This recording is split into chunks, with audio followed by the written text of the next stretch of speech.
Good evening and welcome to the meeting of the Folkestone and Hythe District and Parish Council's Joint Committee. Please note this meeting is being streamed live to the internet. Please could all members ensure their microphone is set to mute unless they are speaking to reduce any background noise.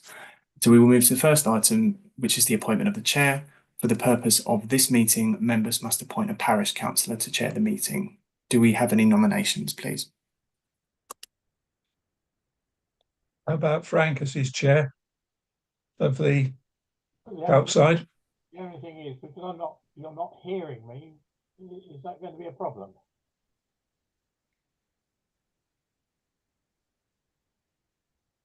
Oh, I've got nobody now. Well, we can hear you, Frank. We can. You just might have to speak up.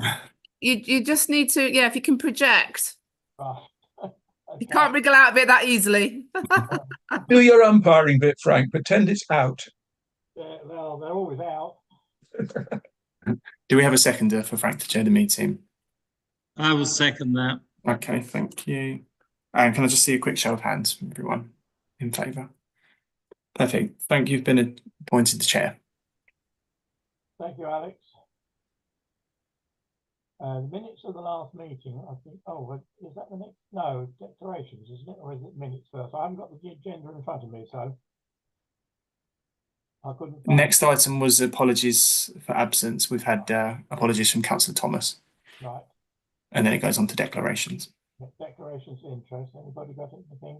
I doubt it because we're not a decision-making committee anyway.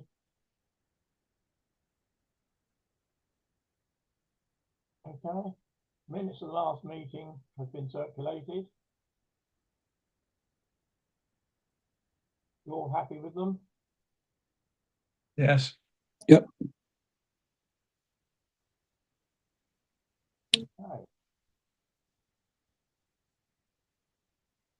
I believe now we move on to devolution. Who's actually leading on this, Jim? Well, I'm very happy to kick off. Susan, if you can supplement or correct me if I go astray. Devolution. There was a manifesto pledge in the Labour Party manifesto to extend devolution in England, and so the white paper was the follow up on that. The difficulty. Oh, we have some slides. Shall I just do a quick introduction, Susan, and then go to the slides? Oh, even better, slides. Fantastic. So devolution and local government reorganisation. The LGR is local government reorganisation. Now, I have to say it right at the beginning, so you know where I stand. I feel that devolution is an erosion of local democracy, and we'll get to exactly why I think that during the discussion. But what falls out of that manifesto pledge to extend devolution is, in effect, local government reorganisation. So while there will be devolution, which is the devolution of Whitehall powers to a strategic authority, i.e. for us, that means a mayor of Kent. Local government reorganisation is what sits below that strategic authority. So maybe if we can go to the first slide, Jake, please. So matters under consideration, an update, English devolution, the white paper, as we said, power and participation, foundation for growth, where we'll see how we go. 2 letters from the Minister of State. This is Jim McMahon is the minister. So when we refer to Jim, or it's not me, it's Jim McMahon. That's and we had the white paper on the 16th of December, so this is very current, weeks ago. So all 2-tier areas are awaiting ministerial invitation to propose unitary councils. Now, what the white paper asked for was that we would. It proposed that all two-tier councils, to all two-tier areas, such as ourselves, need to reorganise ourselves, and under this strategic tier, which is the mayoralty. So KCC and Medway councils, the two unitaries in the county, have submitted a request on the 10th of January to be part of the devolution priority programme, and there are two letters, one to be part of the programme, and the other letter is to ask Jim McMahon to postpone the KCC, well, to postpone all elections that were due to be held in 2025. So the KCC elections were due to be held this May. It's likely, we won't know until next week, but it's likely that these will be postponed until May 2026. When we come round to May 2026, there will be an election, and at the moment nothing is decided yet. We don't know this, but it's anticipated that there will be two elections that will run concurrently. The first election will be for the mayor of Kent, and that will be a strategic appointment. At the moment, it's one person. So there will be candidates, there will be people that will stand. We will all vote for them, and the winner will become the mayor of Kent, and they will have strategic authority in the county. They will be supported by the new unitaries. Now, in May 26, the second election will be for these new unitary authorities. So KCC is being abolished, and all of the district councils, including ourselves, are being abolished. So the vote will be for these new unitaries, but they will not come into power until vesting day, which at the moment is anticipated to be May 27. So in May 27, Folkestone Hythe District Council, along with Dover, Canterbury, Dartford, Tonbridge and Malin, Tunbridge Wells, etc., will cease to be. And the new unitaries will come to life, and will be that they will be the authorities in the relevant areas in Kent. Sorry, I've gone off the slide a little bit. Can we go to the next slide, please? Oh, jolly good. Yeah. Oh, right. Okay.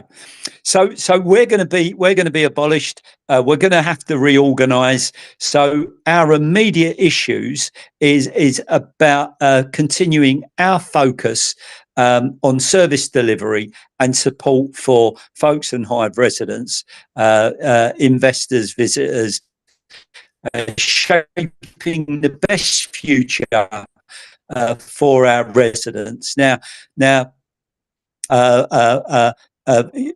we've been talking about it. We haven't been able to engage in it because we don't know whether we're in the priority programme. But we're anticipating that we will. So, yesterday the Kent leaders met, a single item on the agenda, a devolution, and all 14 leaders, and I think 13 of the chief executives were in attendance. So yeah, everybody's taking this very, very seriously.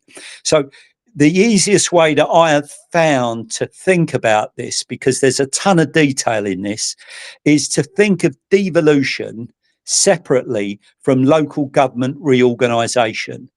Now, devolution is completely being done to us. We're going to have an election. We're going to elect a mayor. This is all new, and the mayor will head the strategic authority. Local government reorganisation, effectively, the ball is in our court.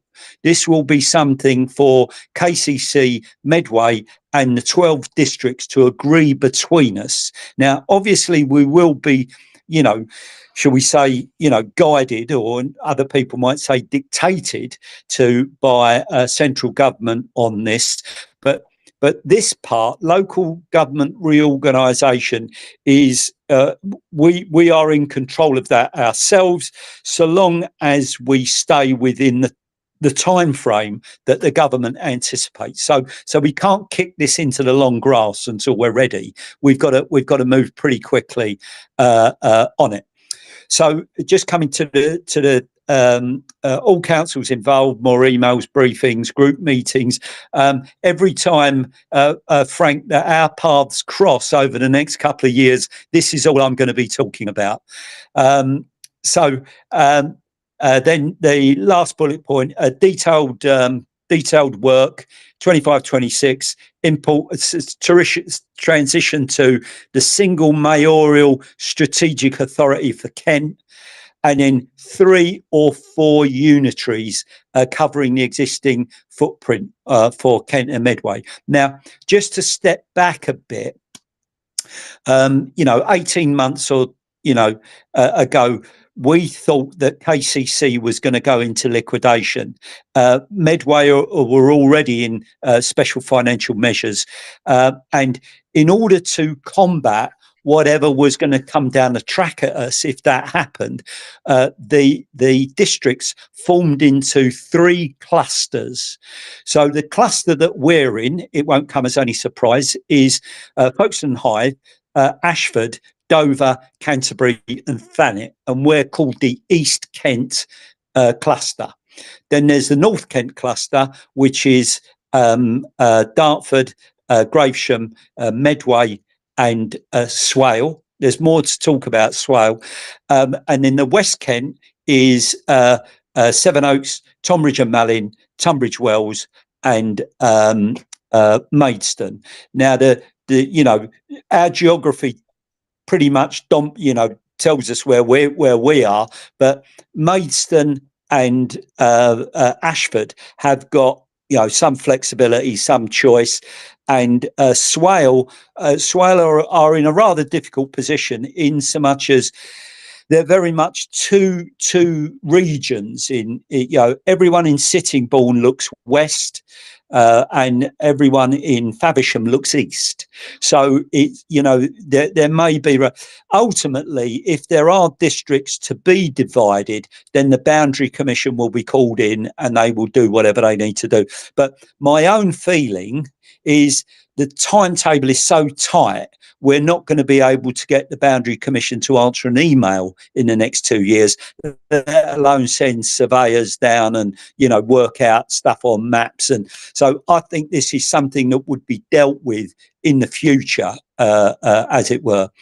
So there are 3 clusters. There was a lot of discussion around the 3 clusters, and there are voices in the leaders group saying that 4 unitaries might be better than 3. Now, just to explain this, in the white paper, it talks about a minimum threshold for the number of people in a unitary, and that is 500,000 people.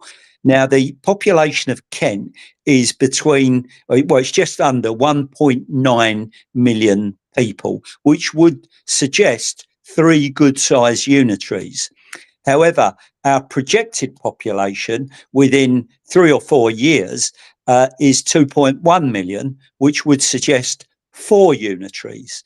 So this is the discussion that is going on, and there are kind of micro things that affect that. As I mentioned, the issue about Swale, the geographical size of the East Kent cluster is very big. We've got a dispersed population, and that causes its own problems. Maidstone aren't entirely comfortable being in the West Kent group. So, you know, and at the moment, Ashford are kind of, they don't know quite where they were. So the alternative at the moment that I've been shown is that there would be a mid-Kent unitary form between Maidstone, Ashford and Swale. But again, you know, trying to link the economic geography between Maidstone and Swale is very difficult. So we will thrash this out. We have to have a plan together by the end of March, but there might be some flexibility around that, and we'll keep everyone informed on that. If we don't agree, if we can't agree, then Jim McMahon, the minister, will impose a solution on us. So everyone is of the same opinion when it comes to this, is that we are better to stay masters in our own house and make the agreements between us, rather than leaving it to the minister to tell us. So once we form these unitaries, so the unitaries will be formed, we will be talking to KCC about what happens, what goes into the unitaries. The unitaries will be talking to the districts about what goes up into them. So the unitaries, and this is where every single person in Kent will say hurrah, will be responsible for everything. Now, at the moment, as you know, and everyone who writes and complains to all of the parish councillors know, that if they write to me and complain about their son or daughter not getting into the school that they've selected, or about potholes in the road, I have to write back to them and say, not for me, that's not in my control. You must contact your KCC divisional councillor. And if they write to their KCC divisional councillor and they say, my bins didn't get collected, the divisional councillor says, well, you're going to have to write to Jim Martin at Folkestone Hythe District Council, because it's a district council responsibility. So one advantage of the reorganisation and the creation of the unitaries is that the councils will be a one-stop shop, and that will relieve a lot of people, I think, in terms of the issues that they encounter on a day-to-day basis. On the downside, and this is where I come to my erosion of local democracy, is at the moment we have got 30 district councillors and 6 KCC councillors in our district. That's 36 councillors in total for a population of just under 120,000 people, which works out, roughly speaking, just over 3,000 people per councillor. Once we move into a unitary, whatever way you cut this unitary, each councillor will end up being responsible for between 6,000 and 7,000 people. So there will be less representation per head, if you like. So that's why I feel it's an erosion of a local democracy. That said, the number of councillors has yet to be decided, but if you've got 5 district councils, where in East Kent we're the smallest, we've got 30, but Ashford have got in excess of 50. Canterbury have got a lot. Once you try and put a lot of councillors in the one chamber, it becomes extraordinarily difficult. Now, what happens when these unitaries are created and the district councils disappear? Because very, very clearly I can see that a void really at the lowest level.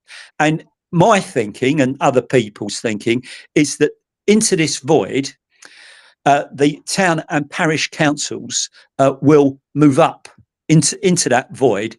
and it's anticipated that town and parish councils will take on more responsibility and have more interaction, etc., etc. Now, before you cross-examine me on that, I'll just refer you back to the white paper, which has got a very, very bizarre sentence in it. The only reference to town and parish councils is that the government wish to rewire their relationship with town and parish councils.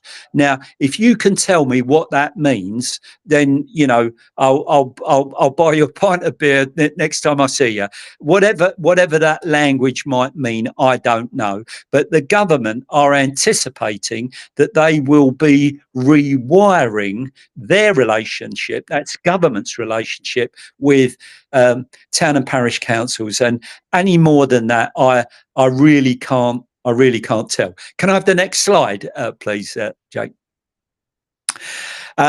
So, more immediate issues. Yeah. So we are the implications arising.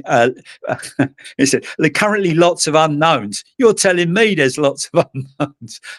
I haven't got a clue because we're very fortunate in Kent in that we've got Roger Goff, the leader of KCC, and we've got Vince Maple, who is the leader of Medway, and Vince is very, very, very close to the Labour hierarchy, so what they have agreed. And their working assumptions, as Vince refers to them, I am taking pretty much as gospel, because I think if anyone is going to have an inside track, it's going to be those two. So I'm fairly confident that we will be on the priority programme and that the elections will be postponed but there's no guarantee. There's no guarantee on that. I'm only just telling you the way that I've kind of put it together in my own mind. So realigned focus of senior team supporting members, detailed input, shape and influence, communicate and explain to staff, partners, stakeholders and contractors. Now, even the last 15 minutes that I've been talking to you all. Now, bear in mind that all of you have got an understanding of how local government works. I am absolutely certain that all of you are going to be confused and you will join the rest of the population because we will have to try and explain this over and over and over again. Now, I have to stress at this point, I genuinely think that devolution and the creation of the mayor does offer us an opportunity. I'll get to the end of the slide and I'll come back to this, but I think that does offer us an opportunity. The local government reorganisation, I've highlighted what I think the advantage is in the creation of the one-stop shop. I genuinely think it is an erosion of local democracy. I think there is a huge opportunity if town and parishes wish to take it. Quite what that opportunity might be, I don't know, but we have to explain all of this to staff, partners, stakeholders, contractors, and there's a lot to say. And at the moment, there's an awful lot of unknowns. Now, we will, as the last point says, it could be 3, it could be 4. I don't think 5 will fly personally, but that will be talked about.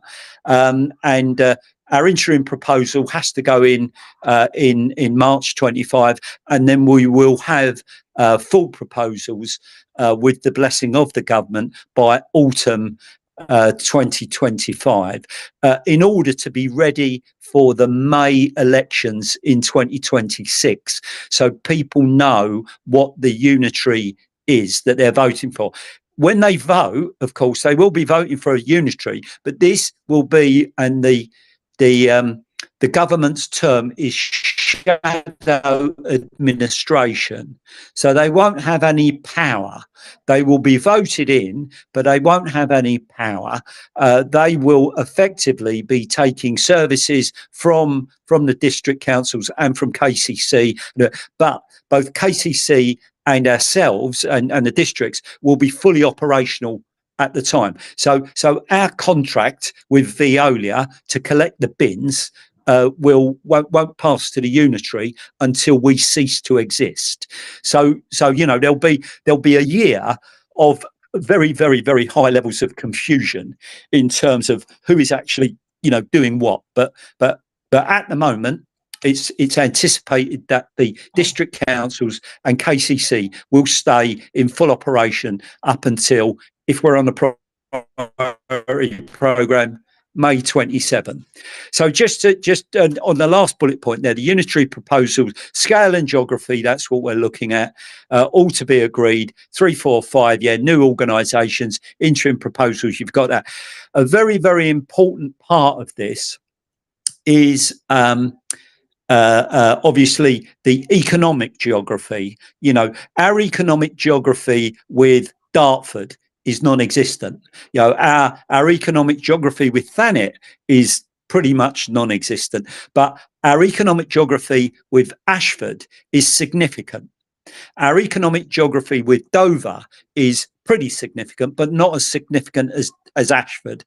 Our the post 16 colleges interaction, it's for us, it's mainly to Canterbury.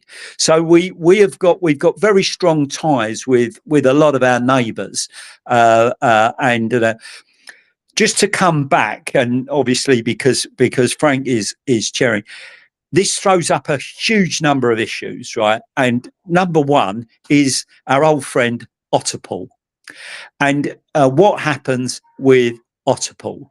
And at the moment, Frank, and this is what I was going to talk to you about today, we don't know.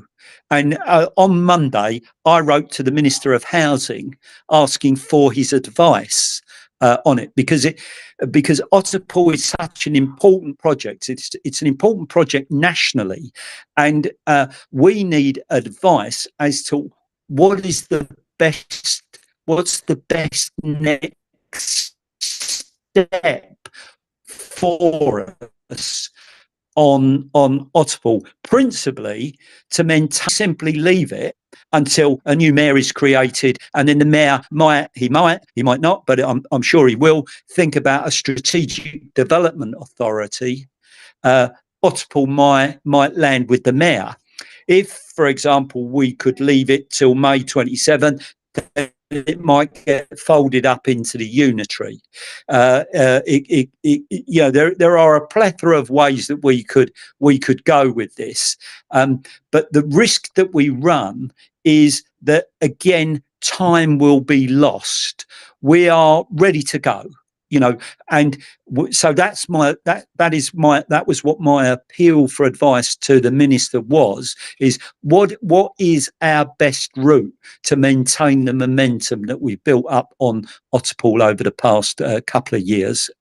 Sorry, could I have the next slide, guys? Oh, key considerations. Oh, jolly good. Yeah. Timeline, mayoral elections in 2026. I've talked that to death. The powers that the mayor will have, we don't know what they are. Where they get their money from, we don't know. The design, we had a paper in front of us at the Kent leaders meeting, which was a paper on the design principles. And as we went around the room, I think there were 14 different opinions on what those design principles should be. How much the scope. The scope is an interesting one, because obviously the unitaries will want to flex their muscles, newly created bodies. So I think that issue of scope will be a lot of there'll be a lot of discussion around that. District involvement, we don't know. Scope of district decision making. Well, the government are concerned that we do a fire sale in terms of all of our assets, or we give a lot of our assets away. And they have quite clearly stated their intention that they will bring in legislation to prevent us doing that. Our relationships with the unitaries, they will have to evolve. We've got to work closely together for a year, so the Mayoral Development Corporation and Otterpool Park, a decision for the future mayor, that is one possible route, and the role of mayoral commissioners.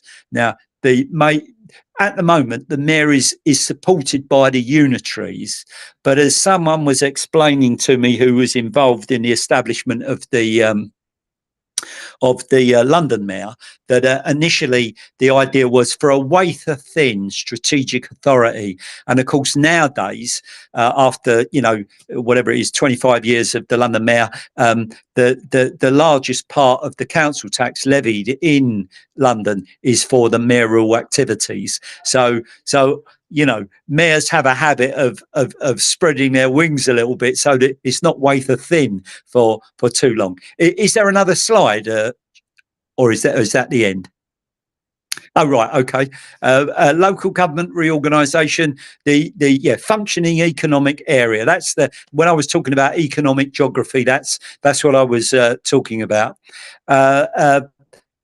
Invitation responses, submissions and scope. Yeah, all of that stuff. But sorry, there's one thing that I ought to it's not only economic geography that will determine the unitaries.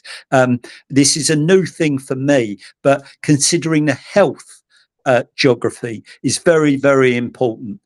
We were talking yesterday, Susan and I, to Sojan Joseph, the MP for part of Otterpool and obviously all of Ashford, and the health geography was his primary consideration on where are the key hospitals, what were the obviously he spent his whole career in the NHS, and it gave me terrific I was hugely comforted that there's somebody in the process that is thinking primarily about health geography, because it isn't something that easily occurs to me.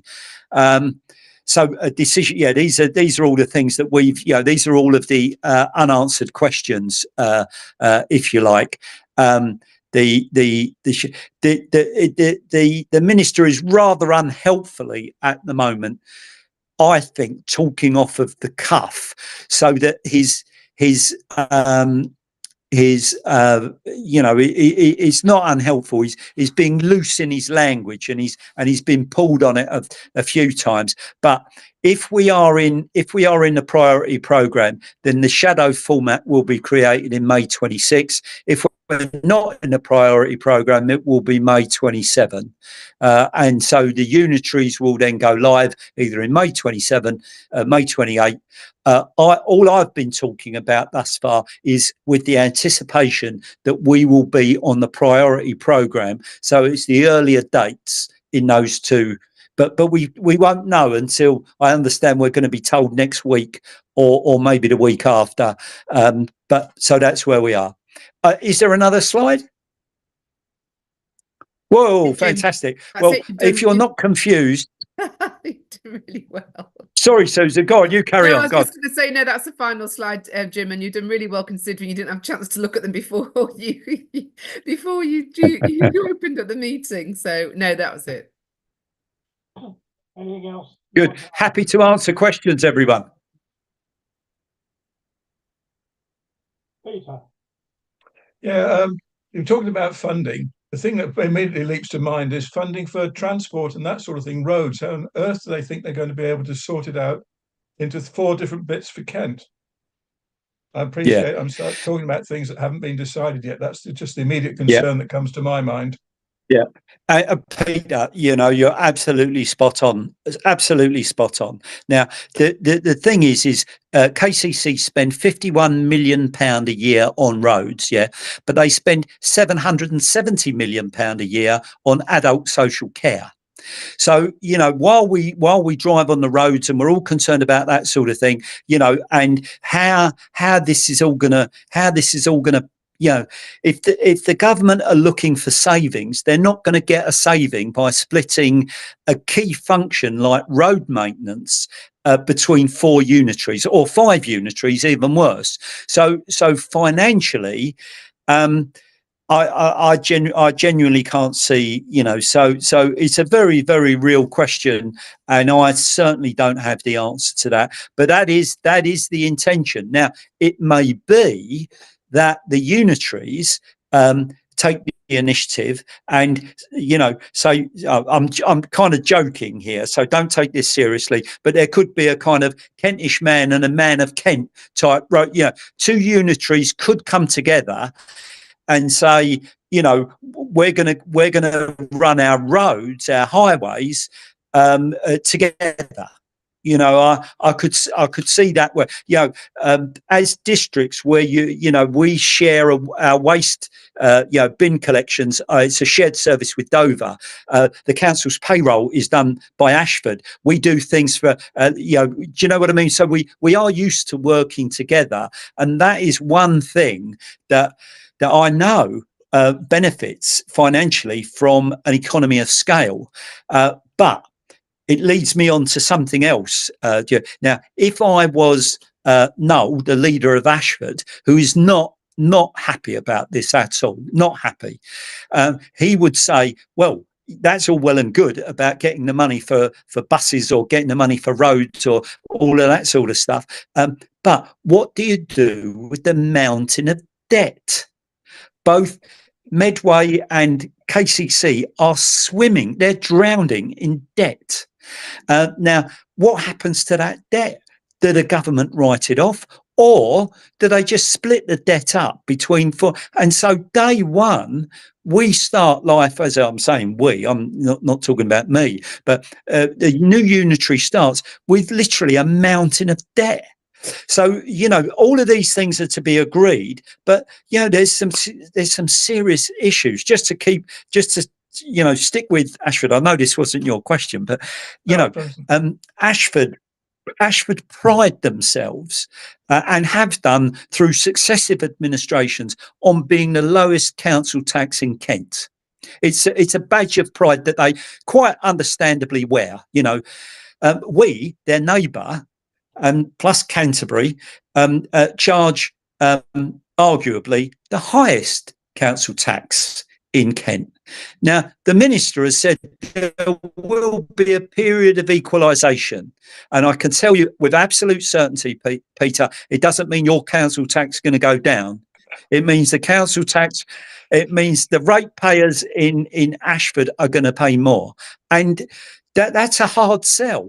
That's a hard sell. So your very, very relevant question is kind of the tip of the iceberg in many ways. I'll shut up. The other way it could go, they could still keep them as a Kent one, and they'll come under the mayor. Who knows? The roads thing I'm talking about.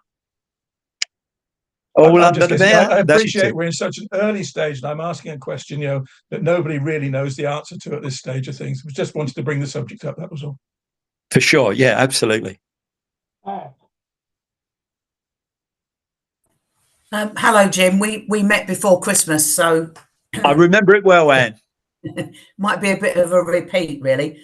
So our parish council met last week, and we're a bit concerned about the current consultations that are going out, because sometimes you can put a lot of work into a consultation, and we're not sure where those thoughts and ideas and kind of consultation results might go to. It doesn't mean we shouldn't do them, perhaps, but obviously the reality is we're a bit concerned about that. So that was one thing. The other thing is, I'll just answer that before you go on to next, if I may.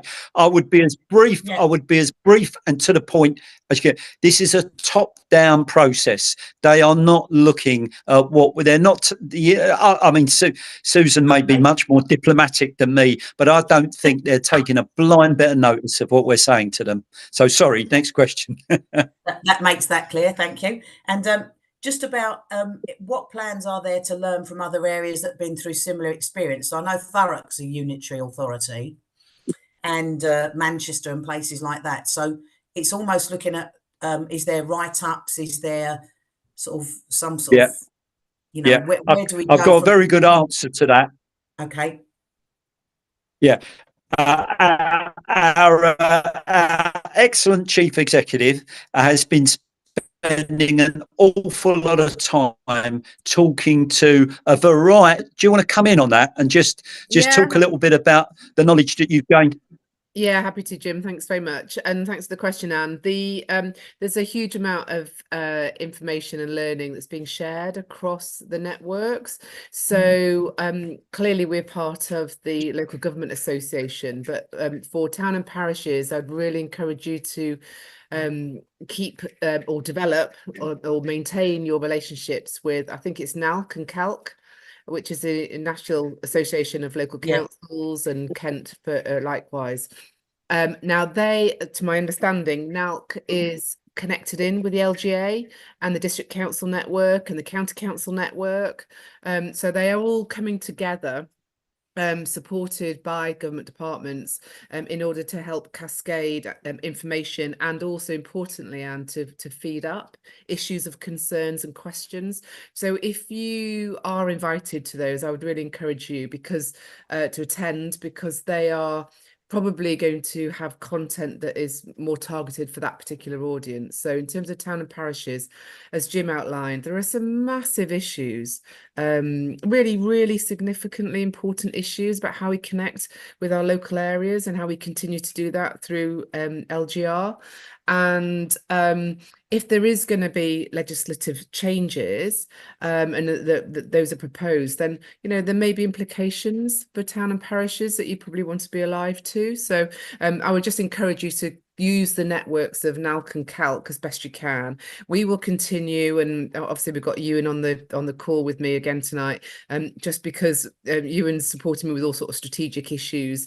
So if I can't make it, Ewan will be there to help address and support Jim and other councillors as we go forward, because it will be a period of a really intense change, I think.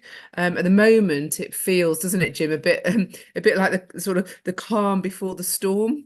And so I think probably for the next few days, week, we may have quite a calm time where we can't really answer questions. We can try and address, and we can take issues and put them into our sort of program approach. We are going to, members have asked us to make a sort of repository of website information, repository of information available via the website.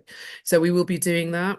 We'll also be seeking not to duplicate work of others, because that's really not an efficient way. So there may be some hyperlinks through, and we'll try and make sure that we've got all that signposting and that just general structure available for you. But just to reassure you, as Jim said, I think one of the first bullet points, we've been very clear, haven't we, Jim, with members, that this is about as far as possible, for the majority of the council staff, it's business as usual.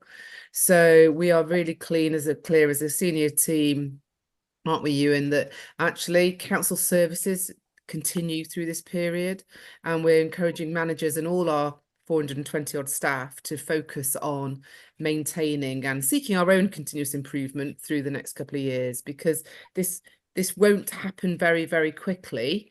It might feel to some of us that there's a lot coming all at once and we're trying to make our way through it, but members have been really clear about focusing on service delivery through all this period. So that's certainly the message that Jim and I and the senior team have been giving to staff. So I would just say to you, if you feel that there are, as always, weaknesses or service improvements that we need to make, or communications we need to improve, please do feed that through. And I would ask in a constructive manner, because we will try and do whatever we can in the time and the challenges that we've got, clearly. Yeah, always constructive. And just one last thing, sorry to take 3 areas, is Jim won't be surprised that I'll talk about the health and wellbeing boards and the integrated care boards. And I'm very, very little understanding of how the town and parish councils will have to step into some sort of gap or void to influence health provision. And I will be writing to Sohan and hopefully be working with him, Jan rather, and also with Tony Vaughan. But I'm just a bit concerned about, I wouldn't want to see this, obviously, and I'm sure this isn't happening, that there would be a development around us and the devolution that isn't coterminous or not married in a million strands to the development of the integrated care board. If I use a rural analogy and try and be positive, we wouldn't want the barons of the millions and billions of pounds, nearly billions, that the integrated care board has at its fingertips, and the plans that have all been agreed, such as the strategy around estates, to have a negative impact if we can't keep putting our voice over. An example would be Otterspool. If we marry a unitary authority with Dover, we've got Buckland as a diagnostic centre, and yet I think Otterpool lends itself to having a diagnostic centre. And if we're not careful, they'll say, well, you've already got one in your area. So I'm very concerned that our health in our community still attracts GPs, that we develop Otterspool in the way that was imagined, with whichever body wants to develop it. If it's strategic, we've got no chance, but that our input into the developments in health, absolutely critical for our community in the rural areas, GPs, etc., is our input still heard?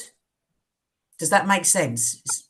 It makes a great deal of sense, Anne, and I'm very, very grateful to you for asking that question, because that question, and not only on the specific areas that you refer to, but this kind of health geography and the spread of services is so critical. It is, in many ways, it is kind of what it's all about. And I think that we have to be extraordinarily careful, because I think the government doesn't fully understand, particularly in rural districts.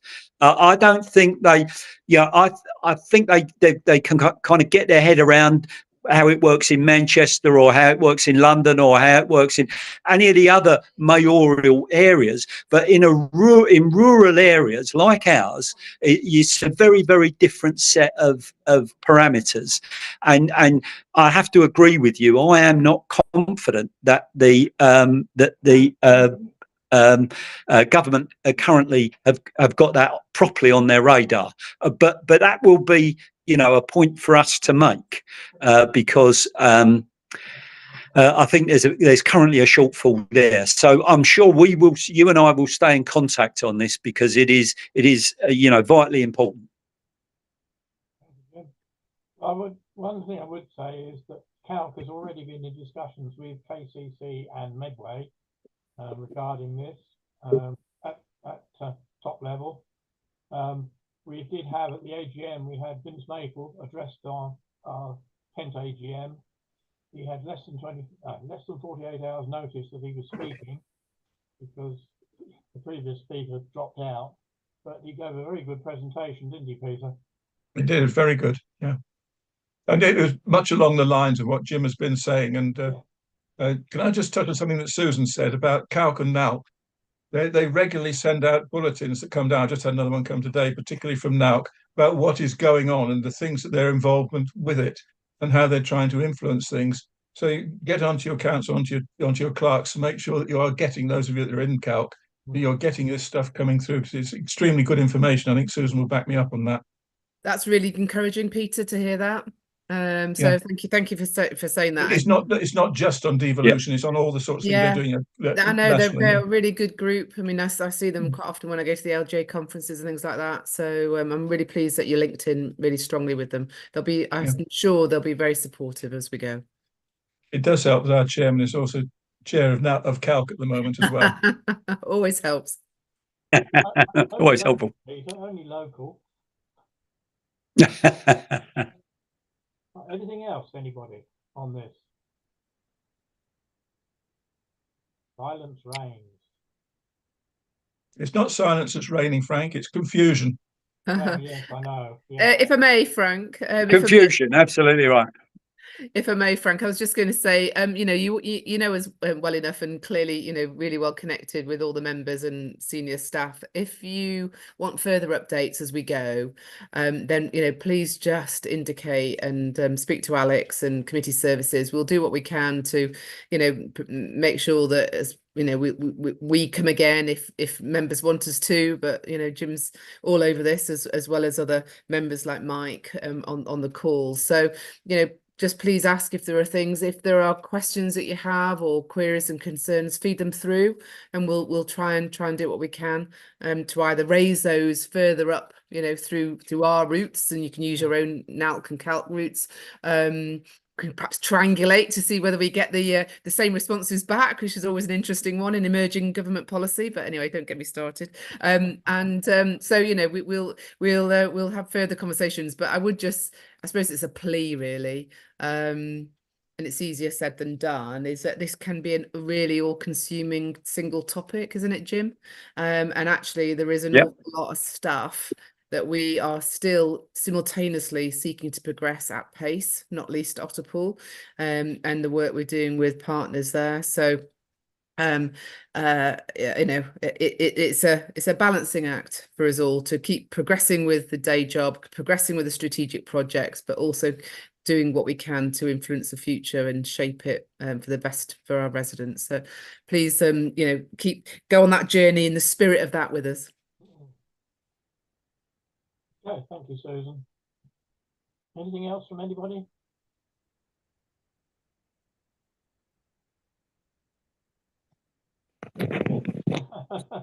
Quite right, Anne. Always. Could be a she. Quite right. Could be, absolutely. Yeah. Or is No it a they reason or, why is it not. they or them? Where is it? What is it? Hartlepool had a monkey was elected as mayor, I believe. It was somewhere up north where they had The monkey, absolutely right. Yeah. In Hartlepool, can I It just was. say the story in Hartlepool was that they hung a monkey claiming that it was a French spy, if you go back far enough. Yeah, they used to kill animals in the Middle Ages for being murderers and all sorts of things. Yeah. Well, I'll on that note, on that bombshell. Nice to see you. Yeah. Right. That's it. Peter, Hi, everyone. seen, presumably you've had the email from Alex showing what the red list. Again? You raised the question of the red list on council tax. Yeah. And Alex has had a reply, which he's sent presumably to you. I think I sent it to all the members, yes. Yeah, there was the one explaining what about the red flag and how it all goes on and so forth. Yeah. Okay, well, in that case, ladies and gentlemen, thank you for your attendance. And we'll see you all again in well, not maybe sooner than that for some of you, but within the next 6 months, next 2 months.